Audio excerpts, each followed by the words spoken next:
What's up, everyone? Welcome back to another episode of the eCommerce Influence Podcast. My name is Austin Brawner, and I am excited to bring you this episode today with my friend, John Murphy. John is the CEO of Ebike Generation, and Ebike Generation is a company that sells e-bikes to hunters. This is an unlikely pairing, or at least I thought so before I first got into hunting. And then I realized, well, you actually have to cruise a lot. You need to kind of cruise around and check trail cams and prep for the hunting season. So he's found a really, really good niche. And they have experienced quite a bit of growth. And one of the main reasons is because John has had a ton of success with SEO. So in this episode, we talk about his journey and how he went from being an executive at General Electric living in Europe to starting this company, his first escapades in dropshipping, and then finding Ebike Generation and growing it to, I think, $3 or $4 million is what he hit at, and having demand for a lot more, but being hit by COVID. So if you're interested in SEO and you want to learn from John, this is a great episode. We dive into what worked for him. He's also going to be joining us behind the scenes in the membership in March to share 4 powerful strategies that his company, Ebike Generation, has used to make over $2 million a year from organic traffic alone. So if you want to go check that out, you can go to brandgrowthexperts.com/membership, sign up for your trial, and get started over there. We're going to give John, he's going to talk about it here. If you like this episode, he goes way deeper in the membership. So without further ado, let's bring John into the show. John, welcome to the show. Thanks, Austin. It's nice to be here. I'm excited to chat with you. And yeah, you are one of the only people that I know. You are the only person that I know that has moved to a little small remote place in Italy, left your hometown. I'm always interested to learn a little bit more. I know you've moved to a new place, but how did that go about? How did you end up in Puglia, of all places, in Italy? Well, so I've been living in Italy for almost 19 years now. And my wife is Italian, and she actually has a very good career. She's like the acting CEO for a very big container shipping company, and she gets headhunted all the time. Every couple of years, somebody will make her an offer she can't refuse, and we'll just relocate to follow her around. And that's also one of the reasons I got into e-commerce, so I could work from anywhere. And then that sort of dinner conversation of are we moving again becomes a lot easier, because my question is there internet? And then we can move. So my wife is actually right now, she's the managing director of the terminal in Taranto. And Taranto is in Puglia. Very cool. I have a very soft spot in my heart for Italy after I studied abroad in Parma. And I just love Italy, Italian food, Italian culture. One of my best friends there when I was in Parma grew up in Puglia and always had crazy stories about olive farming and some interesting mafia stuff that was going on in his small town. It was very, very interesting. Yeah. For those of you who for our listeners, I would love to hear kind of how did you get started? I know in the intro I talked a little bit about how you got the company that you run now, but how did you get involved with selling stuff online? And how did you end up here? Well, it might sound very familiar. I read a very unknown book, ironically, I say, called The 4-Hour Workweek, and then it was all downhill from there. I mean, really what I was trying to do was I used to work for General Electric in Italy. I was in Florence working in finance, and I hated it. I really did. And I just wanted to do something. I wanted to like maybe have my own company, and just sort of it happenstance really. I guess it was coming up to my brother's birthday, and I was shopping online looking for something for him, and he always loses his wallet or his phone. He'll get in a taxi late at night, go home, wake up in the morning, his wallet and everything has fallen out of his pockets, whatever. So I figured I was going to try to find him a wallet with a GPS tracker in it, so that you could, use an app and stuff like that. I couldn't find one, and I thought maybe there's a business opportunity there somewhere. So I spent about a week trying to figure out if this was actually something that could be pulled off. And then life happened, I got distracted, never did it. And then about a year later, there were like 10 Kickstarter projects with wallets with GPS trackers in it. And I kicked myself because I never did it. So I thought the next time I have an idea, I'm just going to see it through. But that sort of got me into the idea of, maybe there are things out there, maybe there's something else I can do. And I spent a long time thinking, probably about a year, thinking that I needed to invent something first, make a prototype, create a website, and then go to market. I just thought that was how you did things. And then when I read lots of business books, but the 4-hour work week just sort of clicked, where he was like, Tim Ferriss is selling stuff that's not his, he's drop shipping it, and he's traveling the world while he does it. And that just sounded too good to be true. But I had to go down the rabbit hole of YouTube videos and gurus promising, get rich overnight, sell somebody else's products. And I sort of went down that rabbit hole, and I figured I could just try to figure out how to make it work. And so right now you sell electronic hunting bikes. That's one of the main things that you do, and you've had tremendous success with it. Was that the first product that you started selling, or after this, you said that you were going to go after the next product? Was that the next one, or did you kind of go through a different cycle of products as most people do? Yeah, it wasn't my first. It was actually my second. I would say it was my second attempt, because my first was a swing and a miss, but it was a good learning experience. All of the YouTube videos I was looking at, it was all drop shipping, but it was all this like cheap AliExpress drop shipping. You have a Shopify store, sure. There's an app that'll populate the store for you. You just mark up whatever price you want, and then the stuff ships from China. And it was like, well, I don't even have to understand how to make a product page, because this Oberlo app does it all for you. I thought, this is great. And I was kind of interested, not on a personal aspect, but just in the sense that like in the US, there are lots of preppers and, sort of like doomsday sort of preppers, that sort of thing. And I just figured I would try to sell to them. So I was selling sort of like army survival gear, MREs, the meals ready to eat, off-grid sort of equipment, but it was all coming from AliExpress. Yeah. But I figured in about a month, I made a few sales, but I spent a lot more on ads than I did, making the sales. And I was really uncomfortable with not even knowing the quality of the stuff that was going to land on somebody's doorstep. So after about 4 weeks or 5 weeks of that being very uncomfortable, I sort of just scratched the store altogether, and then found another, then I decided to just look at it a little more clinically. And high ticket drop shipping there was less information about high ticket drop shipping, but it just made a lot more sense to sell something domestically from supplier to end customer, with a product that you can pretty much guarantee is going to be good, and that the margins are there, and you're not shipping from Asia blindly.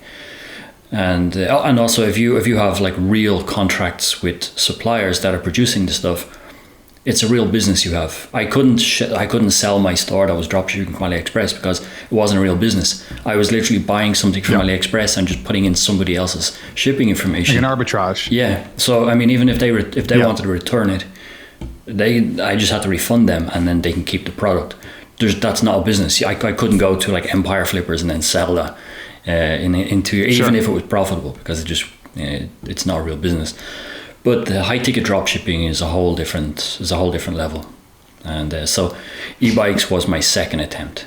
It's funny, when I first got connected with you, I think this was a couple years ago, through an email, I had not yet started hunting.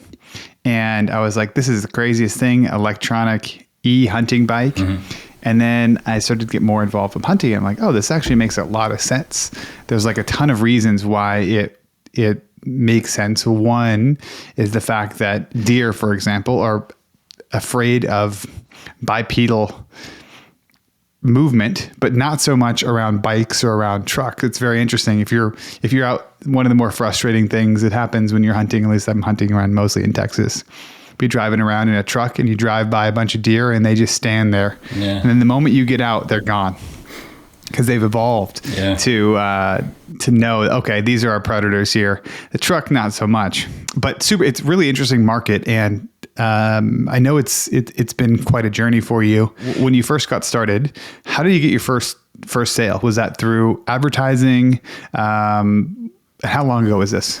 Yeah, so when I launched the e-bike store, it was July 2017. And when you follow like the traditional way of building an e-commerce store, the first thing you do is you learn Google Shopping ads, because that's the quickest way to your first sale, because they're the warmest leads if you're running ads correctly. And my first sale came in September, so I only made like 2 sales that first year in 2017, so it was very slow. I was spending on ads, but I worked in G for a couple of years after that, so I was it was still, I could afford to run ads and hope for the best at that stage. And it was just some random guy named Ron, September 9th, 2017. He hit me up on live chat, and I was really nervous because I hadn't even figured out how to put the proper shipping settings in on Shopify and stuff. So it was all very complicated and all very stressful, but I made a sale. It was like $2,700. He pushed me hard for a real discount, promising me that his 10 friends were going to buy an e-bike. I never heard from him again. And that was and it actually turned out that there were some problems with the bike as well, because it looks like the dealer it was like the last one of that model, never to be made again. And we had to try, there were a few things to work out and to make him happy afterwards as well. So memorable first sale. And so, okay, fast forward a little bit, and from 2017 to now, there's been substantial growth, and you are now selling. I mean, you've got obviously, well, with hunting, there's a big cycle, right? Like it's not necessarily year round, and at least in Texas here, hunting is basically September to like January. Fast forward, let's give us a picture of where you're at now. Yeah, so last year I did just over 3 million in revenue. And I was out of stock since March, but just because of the global supply chain, factories closed, COVID, and shipping. And I've been pretty much out of stock since March 2020, more or less. I've had, some bikes will come in, a container will come in, and then we start pushing one bike over another. This year I'll land at around 3 million again, even though my goals were to break 5. But the world just came to a grinding halt, and so my 5 or 6 million aspects goals are now for next year. So we just sort of plateaued this year, and then next year we'll build on from there. So it's still been going well. I mean, there is a hunting season to it, and guys won't buy new gear halfway through hunting season or a week before, because they want to get used to it. They want to use it for scouting. So if they haven't bought by the end of September, they're not going to until the next year. Interesting. Because it's an investment. It is a big investment. So they're not cheap. That does make sense. So biggest difference, right, between when you started and now is that you are able to push a tremendous amount of demand for your product. What's changed? What was the breakthrough for you that allowed you to go from, live chatting with Ron and driving a hard bargain to, it sounds like you have more demand than you can fulfill at this point. Yeah, I would have easily done 6 million this year if I had the bikes to sell. But that will all clear itself up, even if it'll take a bit longer. But if I'm still doing pretty well, and that will sort itself out, and next year will be better. But there were 2 massive turning points for me. Like my first year, the first year I sold 2 bikes, so I did probably 5K in sales in 2017, which I spent more on ads. The first massive turning point was it turns out I wasn't the first person to think that electric bikes would be a good drop shipping niche to get into, and now it's probably the most saturated niche there is. I think I have a list of about 250 online stores selling the same e-bikes to the same people with the same stock photos at the same price, because they all follow map. So everybody just looks the same, even everybody using the same themes in Shopify. So, and they all copy each other. They're copying my content and stuff. So one thing I did, which was very, very scary at the time, I excluded about 99% of my potential target, and I decided to go after hunters. Before that, I was just trying to be vanilla to everybody. Like, people going to the office, people going hunting, people getting their groceries, people just needing some sort of exercise in like in their later stages where maybe cycling is a bit too demanding. So I was trying to cater to everybody like everybody else was.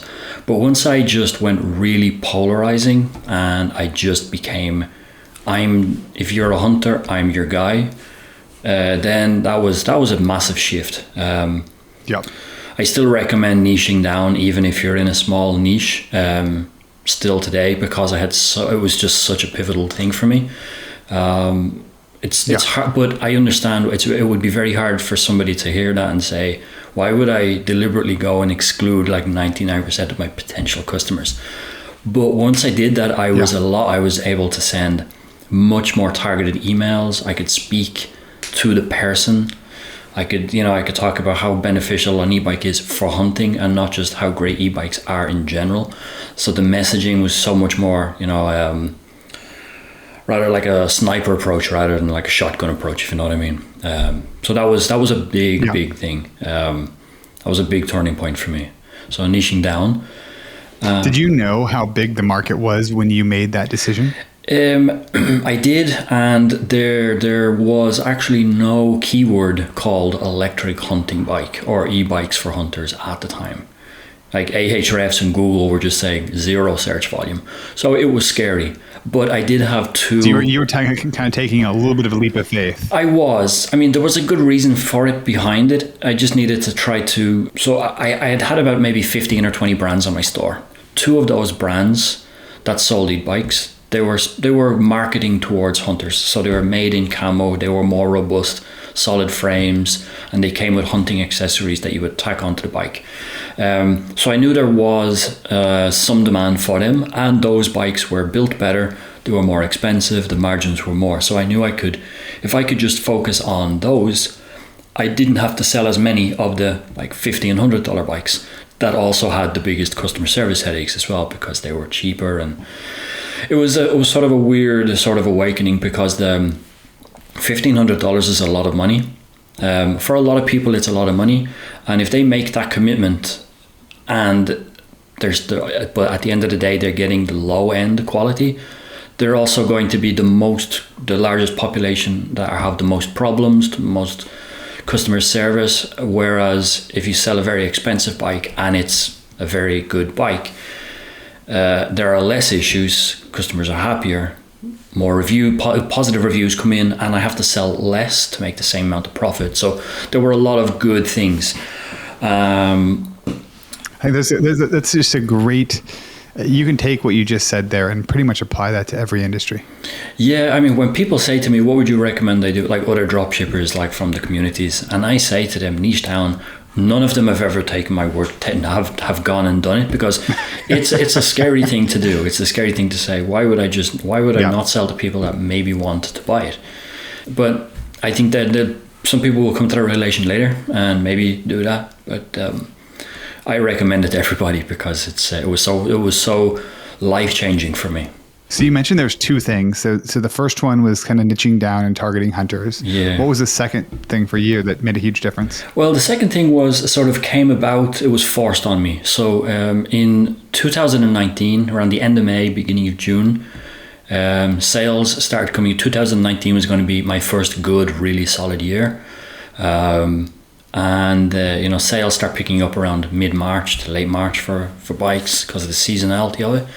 And just around the beginning of June, I got banned from running ads from both Google and Facebook in the same week, within a couple of days of each other, and all my traffic went away. And it was And I'd literally been trying to convince my wife, like, I think it's time now I can quit my job, right, and do this full time.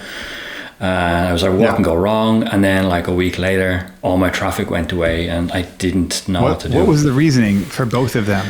Well, it turns out electric bicycles in Google shopping policy, electric bikes fall under the vehicle category and you're not allowed to run ads for Google for electric bikes. So it is an actual violation of the Google shopping policy. Everybody does it because you can sort of fit them under the category of bicycle rather than electric bicycle. But if Google crawls your ads and recognizes that on the product page it mentions an electric bicycle and there are certain other details that confirm what the product is, they just shut you down and you're gone. That's it. And that's what that happened to me. And I don't know if Facebook was the same reason, because Facebook they're like talk to the hand. You don't get anything out of them. They never reply to anything, and I never knew why they banned me. Are you still banned to this day? No. I got in near the end of last year. It's been about a year that I've been back running ads. I don't run a lot of ads because I got used to not having any ad spend, and then spending like even just a couple of thousand. I was like, that's a lot of money. Whereas it really isn't, but I just wasn't used to, I'm used to getting free traffic and free sales and keeping all of the profit. So the ad spend, now it's about 20% of my overall traffic and revenue, ad spend. Well, this transitioned us nicely, because I think what you're going to say is the next big breakthrough was SEO, because I know we've talked a little bit about this. How did you use it to start building some of this demand? I mean, you've got now, like you said, you're got way more demand than you can even fulfill. How did you get started, and what happened here? Well, what I did was I just started writing content. Like I went down the SEO rabbit hole, and I started like one of the first things I did was I started like basically just reading everything that Brian Dean writes, because he's great. Backlinko.com is a fantastic resource for anybody. But also what I was looking at was I was looking at all of the websites that are ranking on page 1 for Google, and some of them were brands with lots of authority. Amazon is usually up there, but the other websites that were talking about electric bikes, they were all affiliate websites, like Amazon affiliate associate websites that they write about content, they write about products, and then they link to Amazon. Sure. And I started joining Facebook groups for affiliate marketers, for like bloggers like Jason Hawes, like Niche Pursuits, those sort of Facebook communities. And I was just watching what they were doing, because their whole business model is, I'm going to write content. I have to get it to rank on page 1, otherwise I won't get any traffic. If I get a lot of traffic, a small percentage of those will click through to Amazon and I'll get a commission. And if they don't do like a really, really, really good job, they don't have a business model. They just have a hobby, a writing hobby. So I basically tried to see what they were doing. When it takes a lot of time. It takes a lot of time, and it's a real slow burn. And like $1,000 a month doing affiliate marketing just on blogging content is not bad, So I was thinking, I need to know and how to do what they do, because if I can just tweak it and apply it to an e-commerce store, I can write content the way they write it, and instead of linking to Amazon, I'll just link to my product page, keep them on the website, and if a small percentage then buys, then it didn't cost me anything to get them. It just takes a lot of elbow grease just to write all the content and then try to get people to find the content. So I mean, I started writing some content just before the ban, just because I wasn't sure if I was going to be able to continue to pay for ads, because I wasn't profitable, or I wasn't very profitable. So I started looking at SEO a little bit before, but it hadn't really kicked in. So my traffic, there was still no traffic to it, but I had a few pieces of content on the website. So I decided that I was going to really try to make, not just put blog posts on the e-commerce store because Shopify has a blog section and it looks better, but to actually make it a really functional aspect of the business, get people to the content, drive them to product pages, and just make sure that piece of content can get to the top of page 1, because that's where like the majority of the traffic is. Like there's an old joke that says, where did the SEO hide the dead body? On page 2 of Google, because if you're on page 2 of Google, you won't be found. So it's either you get on the top of page 1, or it wasn't worth the effort. Or it's not worth it. Yeah. So I went down that rabbit hole, and I just had to figure it out, because without ads, it was either go back to never quitting my day job or figuring out SEO and making it work. So, and this was, you said 2019? Yeah, this is 2019. Yeah. And if I look at Google Analytics for the traffic, my traffic was climbing steadily until the end of May. And then it just bottomed out almost to zero overnight. But because the traffic started coming in organically, by the end of September, I was getting more traffic than I was when I was running ads. And I ended 2019 at like 930K in revenue. So I nearly did 7 figures that year. And it was...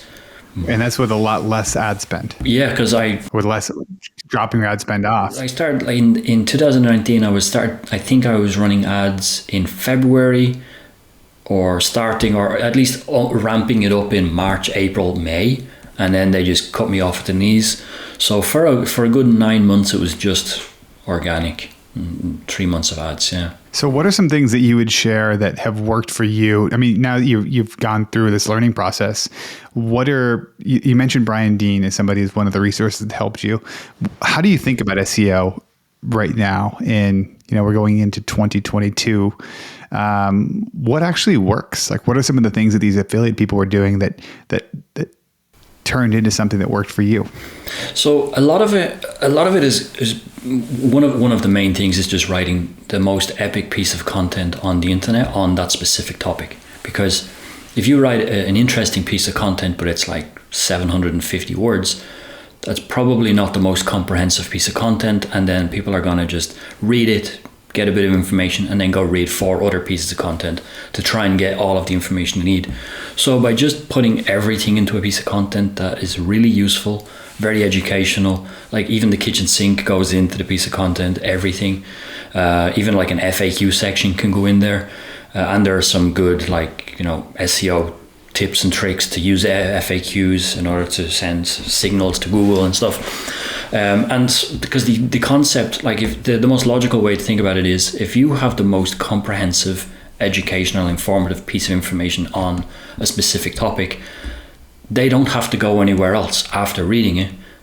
You've given them all of the information, you've given them enough information and helpful resources to make a decision, and you're linking to the product pages. All they have to do is decide whether, okay, is this for me or not? And if it is, well, here are my options, and then you get them to a product page. There is a certain structure, like Brian Dean's skyscraper, for example. The technique is basically build the biggest, best, and most up-to-date comprehensive piece of information on the internet. Still reigns supreme. That will still get you to number 1 and on page 1 of Google.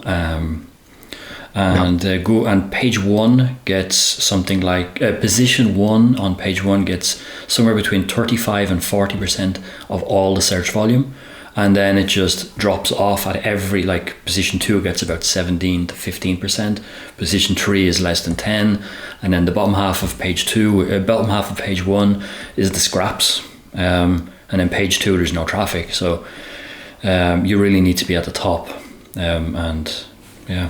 How many pieces? So this is kind of a more nitty gritty question here, but how many pieces of content do you actually need? Are you when you're designing your content and you're thinking about this?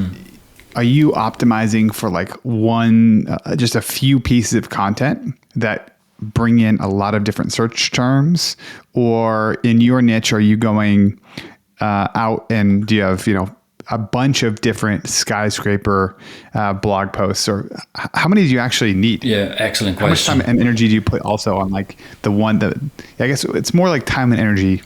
That's really the question. Like, where do you spend your time and energy? So it's not true from my research and my experience that the more content you churn out, the better, because if it doesn't really have a purpose, every piece of content you write needs to have a role, whether it's a key role or a supporting role.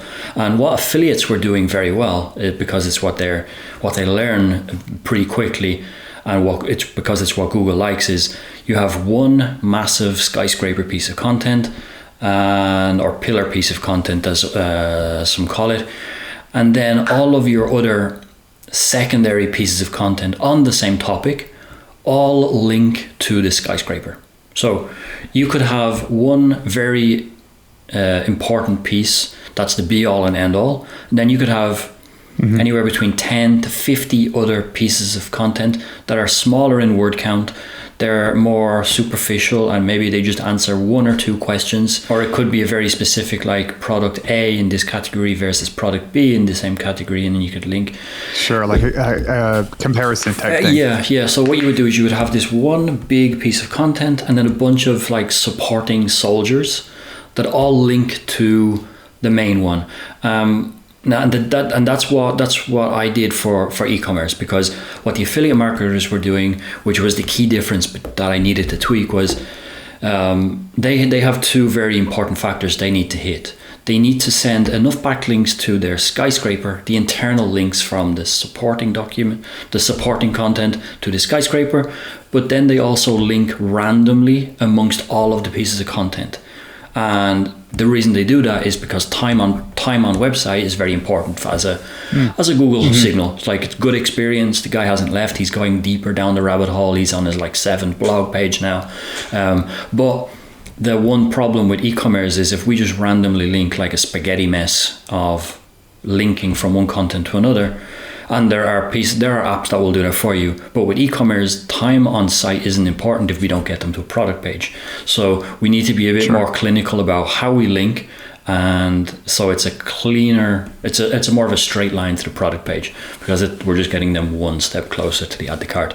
So it would be one massive piece of skyscraper on a specific topic.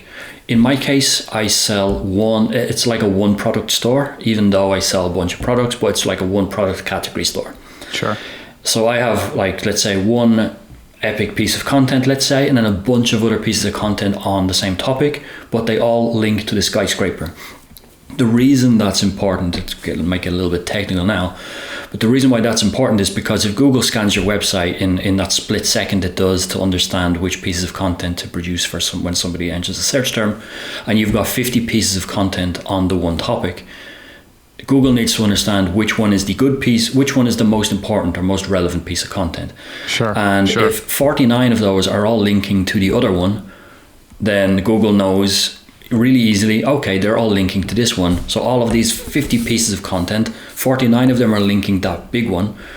That's the relevant piece. That's the one I'm going to rank. That's the one I'm going to present to people searching. So these are all signals that we're just sending to Google. So Google doesn't get confused about which piece of content to display. So we're always trying, all of the other supporting pieces of content, it's all good for some secondary amount of traffic, very small amount. But their whole purpose in life is to support the skyscraper and get it onto the top of page one. Do you typically start with a skyscraper? Is that kind of the idea that you will start? That's the first piece of content you produce, and then you work to support it with other ones. Yeah, because the longer it's there, it starts to mature. Because you're also going to be actively trying to get external backlinks back to that piece of content as well from other websites. The more relevant, the better, and that will never stop. It's not like there's a number of backlinks you need to get and then you're done. You just, every month you're trying to get another few more backlinks from relevant sources to that piece of content, and producing secondary pieces of content internally that will internally link to the skyscraper. So the longer it's there, the more mature it gets, the more backlink it gets. Google will start recognizing that it's there, because when Google comes to crawl your website, it doesn't crawl your whole website every time. It'll pick, 12 pages, 15 pages, 45 pages. It may not crawl that specific page. So yeah, I would start with the skyscraper and then just keep building the foundation around it with internal backlinking and external backlinking as well. I think we're familiar with internal. That makes sense. External. How are you in, there's been a whole, I'll kind of go back over the last 7-8 years, like a lot of external backlinking. There's been ideas like mass backlinking stuff. People are doing gray hat, white hat, black hat stuff. How do you think about external black hat, or it's not external black hat, external links today? Well, What do you do? What's a good tip? so what I do is I definitely try to avoid anything that's gray or black hat, because you can get penalized and then all your good work can just go up in smoke, and it's usually not worth it. I have multiple techniques that I use, because one strategy will get you maybe 1 or 2 backlinks a month. Another strategy will get you another couple of backlinks, and some of these strategies will just stop working because everybody starts doing them, and then they just and then they get less effective.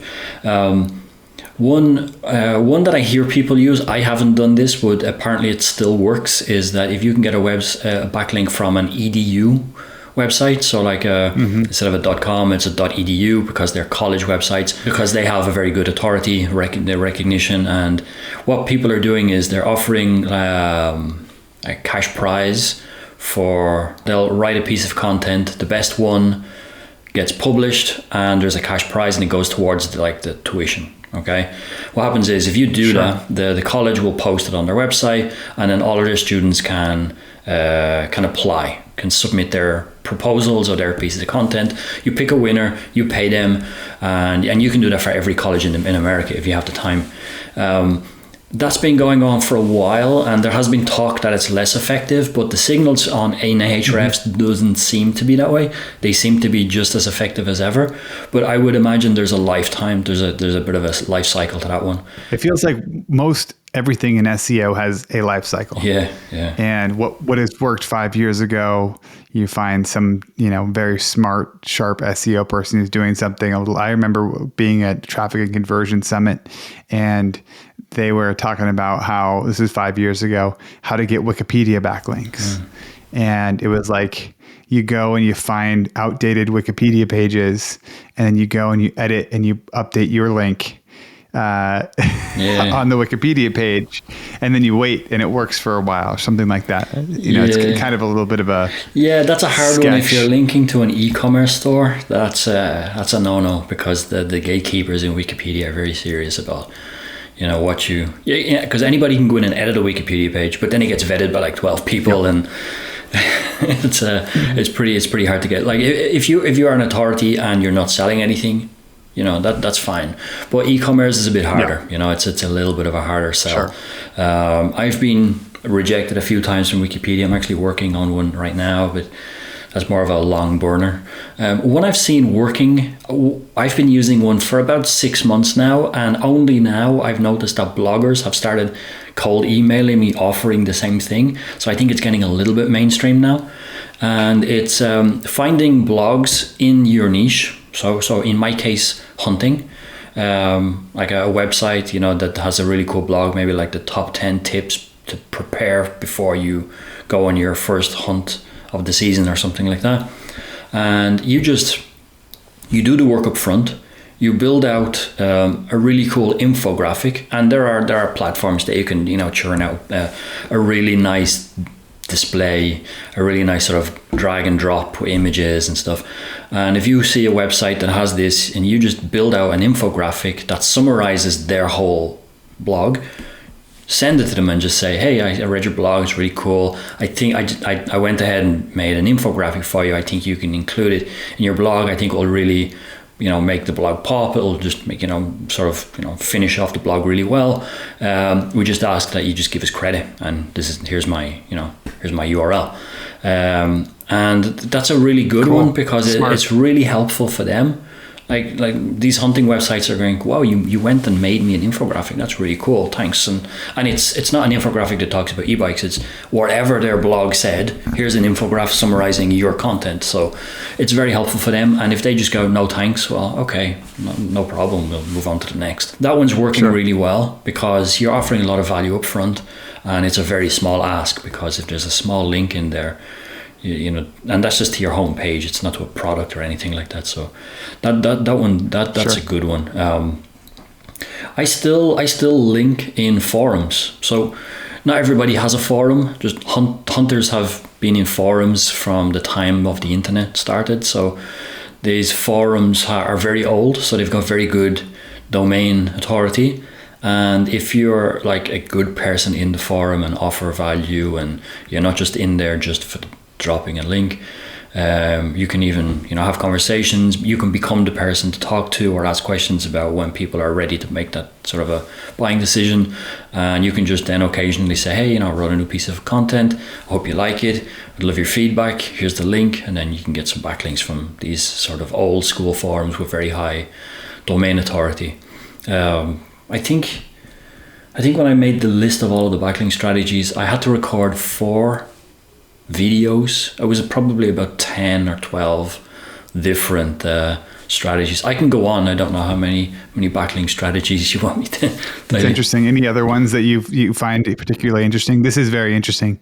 These are all kind of unique. It's funny you say about the hunting forums, that fishing forums where I used to spend a lot of time when I was in high school fishing, and that's where I got all my information. And they're still there. Yeah. They're still there. They're still like talking about spots, what's working right now, all those different things. They're really, really, it's a great example of something that's been around forever. Yeah. And will probably be there forever. Yeah, they will, because like guys, they're in forums, they're used to forums. They get to know the people in the forums as well. I've seen hunters arrange hunting trips like in different states, meet up just to go because they met each other on forums, like they event like in real life, relationships. It's cool. Yeah, so there are other backlink strategies that still work. Like for example, there are roundup posts, which I know Brian Dean is a fan of as well. He's they still work pretty well. Basically, you just identify a bunch of like high profile people in your niche. For example, hunters with a blog that have a lot of followers or with a big social media following. Reach out to them and ask a question about what they think on a specific topic, and then you ask the same question to everybody. You just send out the same email or the same DM or whatever platform you're using to reach them, and they reply. You just say, look, I'm writing this piece of content. I'd really love a 2-sentence paragraph of your opinion on this, even if it's negative, whatever your opinion is, I'd love to include it. And then I'll send you a link to the finished article at the end. And if you get like 10 or 12 or 15 like roundup people, here's why everybody thinks on hunting on an e-bike, and a bunch of them are in favor, because you can also choose who to contact as well. And basically then they write the content for you. You just package it up nicely and you link to them, either to their website or to let's say their social media profile, and then you just send them the link, and then if they're a lot of them then will go and share it on social media because they got mentioned in this other like external content about their opinion, so they're quite happy about it and chuffed about it, so they'll share, and then you can get backlinks and some sort of viral traffic, even if temporarily, but it sends good signals all the time anyway. So, John, this has been awesome. I am excited because you are coming into the membership to talk a little bit more about this and go deep and share even some more strategies, what's been working for you.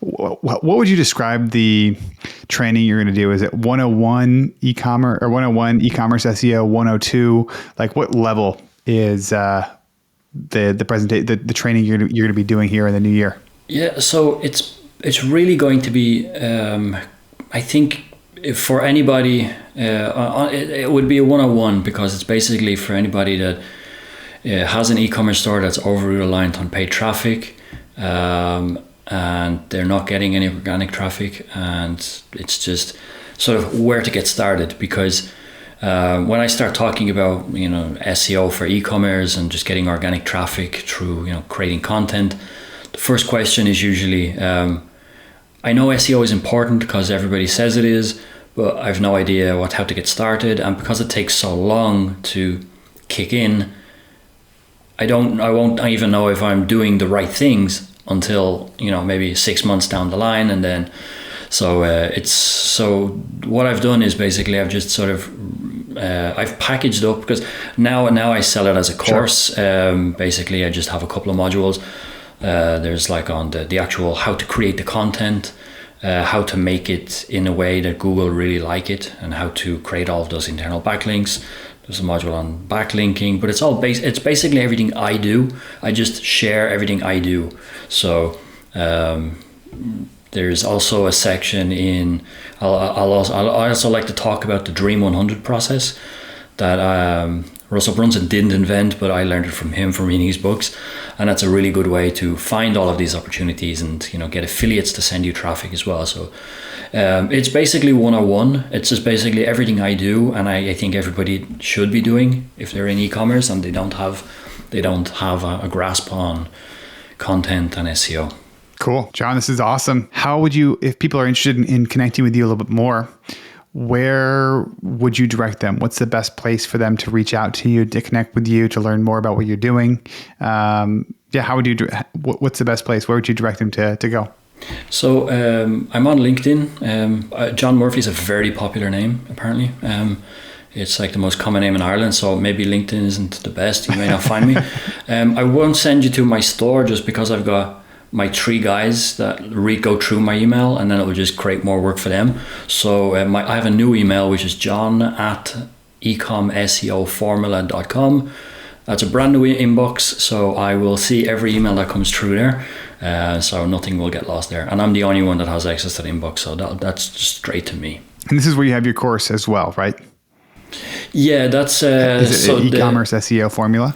Yeah, it's ecomseoformula.com is basically the landing page that explains a little bit about what the course is, who I am, and why they should listen to me. And then that would be like the landing page I built just to make people aware of the course itself. Awesome, John. It's been excellent. I think we got to wrap up because the internet, late night internet in Puglia is starting to cut out here. So. Thanks so much, man, for hopping on, and I will talk to you soon. Cool. It was a real pleasure. I'd like to talk to you. See you again. Talk to you soon, okay?